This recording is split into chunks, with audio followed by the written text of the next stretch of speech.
It was a cold, rainy evening in the bustling city of Greyhaven. The streets were filled with hurried pedestrians, their heads bowed against the biting wind. Among them was Emma, a young woman in her late 20s, clutching a worn-out bag as she exited the coffee shop where she worked long shifts to make ends meet. Emma's life had been a string of struggles lately. She had lost her mother the previous year, leaving her with a stack of medical bills and no family to turn to. Every day was a test of endurance, and tonight was no exception. As she hurried down the street, Emma noticed a man sitting on the sidewalk near the subway station. His clothes were tattered, his hair matted, and he clutched a cardboard sign that read, "Lost everything. Hungry and cold. Anything helps." Most people passed him without a glance, but something made Emma stop. Maybe it was the haunting emptiness in his eyes or the way he shivered against the cold.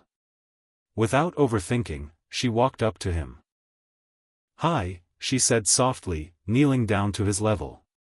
"Are you hungry?" The man looked up, surprised. "Yes," he croaked, his voice raw. Emma reached into her bag, pulling out the sandwich and apple she had packed for her own dinner. "Here," she said, offering them.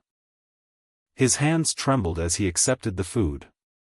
"Thank you," he whispered, tears welling up in his eyes. Emma hesitated, then asked, "What's your name?" "Michael," he replied. They talked for a while, Emma learning that Michael had been an accountant before a series of unfortunate events, a company downsizing, a car accident, and mounting medical bills, left him homeless. He had been living on the streets for almost a year, invisible to the world. Feeling a pang of sympathy, Emma offered him something else. "There's a shelter nearby. I can walk you there if you'd like." Michael hesitated but eventually nodded. As they walked together through the rain, Emma told him about her own struggles.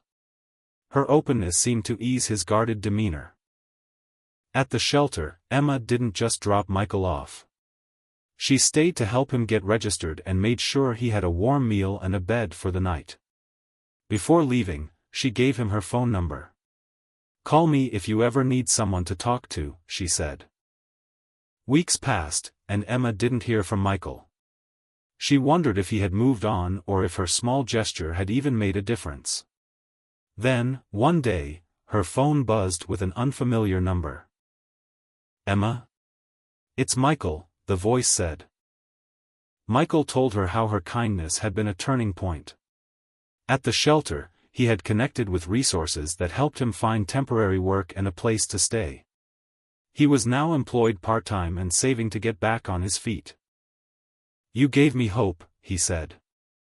"I thought the world had forgotten about me, but you reminded me that kindness still exists." Emma smiled through tears. "You've done the hard work, Michael. I just gave you a little nudge." A few months later, Michael invited Emma to a small dinner he was hosting to celebrate moving into his own apartment. She arrived to find not just him but several others who had benefited from his newfound determination and kindness. He had started volunteering at the same shelter where he had once sought refuge, paying forward the kindness he had received. Emma realized that her small act of compassion had sparked a ripple effect. It reminded her that even the simplest gestures could transform lives, and that sometimes, in giving, you receive more than you could ever imagine. As the evening ended, Michael raised his glass and said, "To Emma, whose kindness changed my life, and to the hope we all need to keep going." The room erupted in applause, and Emma felt a warmth in her heart she hadn't felt in years.